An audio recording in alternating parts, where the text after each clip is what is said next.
देश में एक और मसले ने बवाल छेड़ा है, जहां नीट यानी national eligibility cum entrance test को लेकर 20 लाख तलबा व तालिबात का मुस्तकबिल दांव पे लगा हुआ है। वहीं बात करते हैं सरकारी सिस्टम की, सरकारी निजाम की।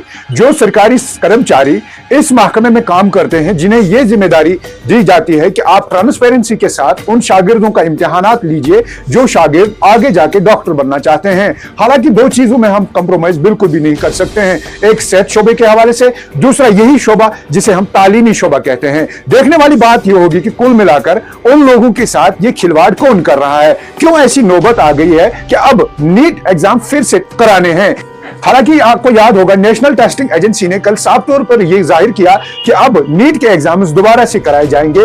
उसकी बुनियादी वजह यह है कि टेलीग्राम एप्लीकेशन पर 100 से ज्यादा ऐसे सवालात जो हूबहू वही सवालात थे जो नीट एग्जाम में आते हैं। हालांकि साल में एक बार ये एग्जाम होते हैं। इसमें करीबन देश के 20 लाख तलबा व तालिबात ऐसे हैं जो आगे जाकर डॉक्टर बनना चाहते हैं। क्या डॉक्टर, क्या वो डॉक्टर फिर क्या उन पेशेंटों का इलाज करेगा, उन मरीजों का इलाज क्या करेगा जो फेक तरीके से और नकल की बुनियाद पर इस एग्जाम को क्वालिफाई करेगा। यहां ये बात यहीं पर खत्म नहीं होती है। देखने वाली बात यह होगी कि आखिरकार 2000-3000 रुपए में कौन उन शागिर्दों का मुस्तकबिल जाया कर रहा है जिन्होंने दिन रात मेहनत करके, जिनके पेरेंट्स मजदूरी दिहाड़ी लगाकर उन बच्चों को पढ़ाने का काम करते हैं। और यहां पर यह बात काबिल जिक्र है कि कश्मीर और जम्मू कश्मीर के साथ साथ पूरे देश में ऐसा माहौल और ऐसा सिस्टम किसने पैदा किया है, क्यों एक बार में इस सिस्टम पर कदगंदी लगाई जाती है। यह सवाल देश की हुकूमत से वो लोग पूछ रहे हैं जिनके वालिदैन मजदूरी दिहाड़ी लगाकर अपने बच्चों को पढ़ा लिखा कर बड़ा करने के बाद उन्हें डॉक्टर बनाना चाहते हैं। और दो शोबों में मैंने पहले भी बोल दिया कि कोई भी कंप्रोमाइज नहीं कर सकता है। हालांकि ये दोनों शोबे ऐसे हैं जिनसे इंसानियत का सबसे बड़ा मुस्तकबिल तस्वुर किया जाता है।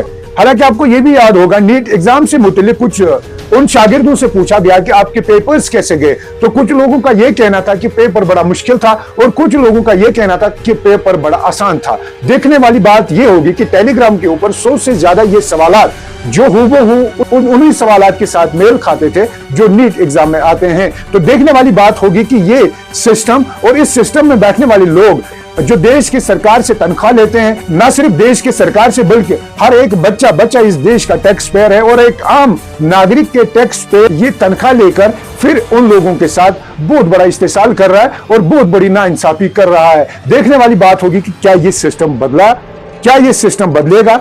अब ये सवाल है, क्या ये सिस्टम बदला, क्या ये सिस्टम बदलेगा, या आने वाले वक्त में हम कहेंगे यूं कि इस सिस्टम को बदलने की जरूरत है। अगर ऐसा नहीं होगा तो देश में ऐसे बहुत सारे लोग होंगे जिन्होंने दिन रात मेहनत करके पढ़ाई तो की होगी, लेकिन उनकी पढ़ाई उनकी अलमारी तक महदूद रहेगी।